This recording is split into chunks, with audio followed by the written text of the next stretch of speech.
Hello, I'm Karen Akavala with Human Touch Media on a beautiful sunny island somewhere.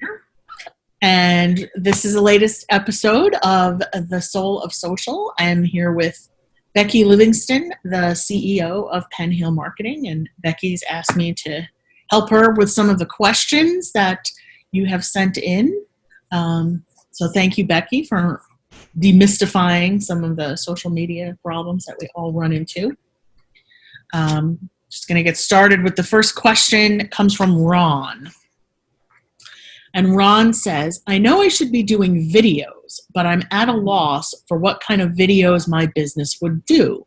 Could you give me some examples of different types of videos? Yes, video is king right now. And it has been for a couple of years, and it's only going to get bigger and better. So yeah, doing videos are a great idea, and there's lots of different kinds of videos. You could do something like, depending on the type of business you have, but you could do an explainer video, which explains something about your business or information about your business. For example, I could explain about Penn Hill Marketing and where the name Penn Hill comes from. It's my love of dogs. There he is back there. And that's the heel part. And also shoes, because I love shoes. And then the pen is the love of writing. So Penn Heel comes from those two things, three things actually. You could do product videos where you're demonstrating how a product works. Or, instead of just showing, for example, like a shampoo bottle, you would actually show the bottle with the shampoo pouring out or some kind of movement within the product and how it works. You could do a sales video or a sales offer video.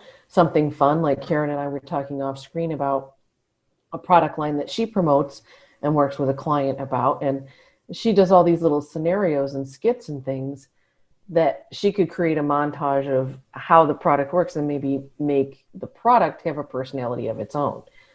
So for example, the client has a couple of little dogs. You could put the little dogs in the video. They could become part of the storyline. What's next in the life of, those kinds of things. Make some fun out of it. You can do launch videos, which are a new product launch or a new service line launch. You could do VIPs or exclusive videos for something you're about to release. If you want to see someone who does that very well, Taylor Swift is very good at exclusives and VIP type things. I was also reading an article the other day from One Marketing Media, and they have an online blog article about 32 types of marketing videos every business owner should do. 32 is overwhelming. But looking through the list and saying, what can I do? What's feasible? What do I feel comfortable doing? It's a great way to get started. Okay, and we'll post the link to that at the end of this particular video. And I will just contribute that dogs will be successful no matter what you do, no matter what kind of product you have. Yeah. Any kind of pet, make into a mascot or anything has always been very successful for me because it sort of appeals to a pet owner, even if they're not particularly interested in your product, it will get their attention. And don't think just because if it's not, a furry, fuzzy, cute in the face kind of animal, doesn't really matter. It matters about the connection to the human who's watching it. So, there's lots of opportunities to use your animals, your pets, your neighbor's pets, your environment, to make it feel real.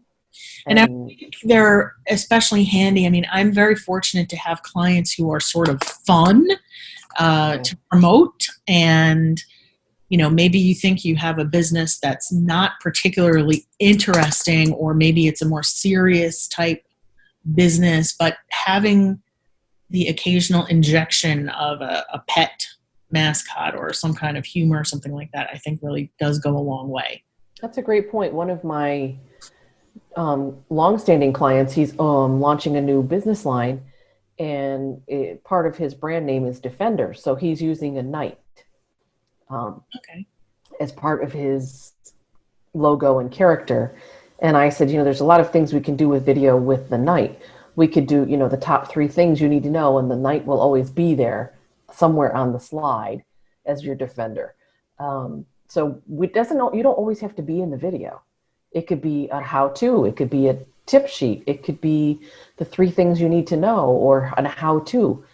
Video scares people because they feel like they have to be in it, and they don't have to be in it. As long as you're giving the information that people need, that's what's important. And if you can inject some humor, that's even better. Right, that's right. And it's even like a behind the scenes kind of thing would be, Yep. Fun to do, especially if you don't know what you're doing, because that can be funny in and of itself. If you really, you've seen all those videos where everyone's like this far from the screen or looking in like that. I just saw too much of my head there, but something like that is always, those are the kind of things to go viral. So thank you, Ron, for your question. Look at TikTok and what it's been doing for brands. Exactly. 6 seconds. Yep. That's what our attention spans are. Yeah. Okay. Thank you, Ron, for your question. The next one is from Jamie, and Jamie writes, how do I go about finding an influencer? Are there such things as micro influencers? Because I run a local ice cream shop. Influencers. How would Jamie go about finding, if you're just a local business and you're the Main Street business that's not going to have a national reach or need Kim Kardashian to promote your ice cream shop, although that wouldn't hurt, but I guess it depends on how you feel about the Kardashians. Right. But having a small business doesn't mean you have to have a celebrity as your influencer. And actually, a lot of people are kind of steering away from brands that are using celebrities as influencers because they don't trust them.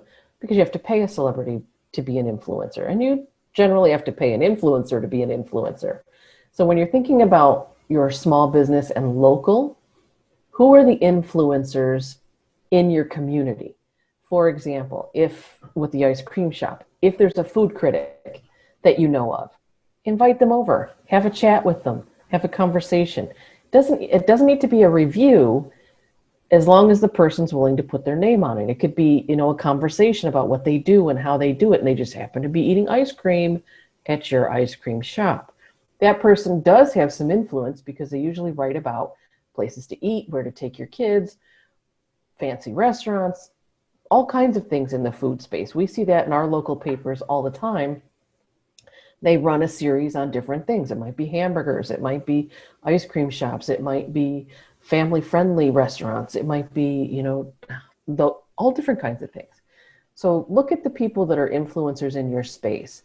Sometimes people like to leverage teenagers because they sometimes have very large followings. The hard part about finding an influencer is knowing their standing. How long have they been an influencer? What are they an influencer in? Do you know anything about this person? Are you following them on social media yourself to see what they talk about? Right. There's nothing worse than having someone promote your brand that doesn't stand for the same things you stand for. So for example, I love dogs. I couldn't have someone who's a cat lover come in and talk about cats on my blog because I talk about dogs. My CFO, my chief furry officer, is a dog.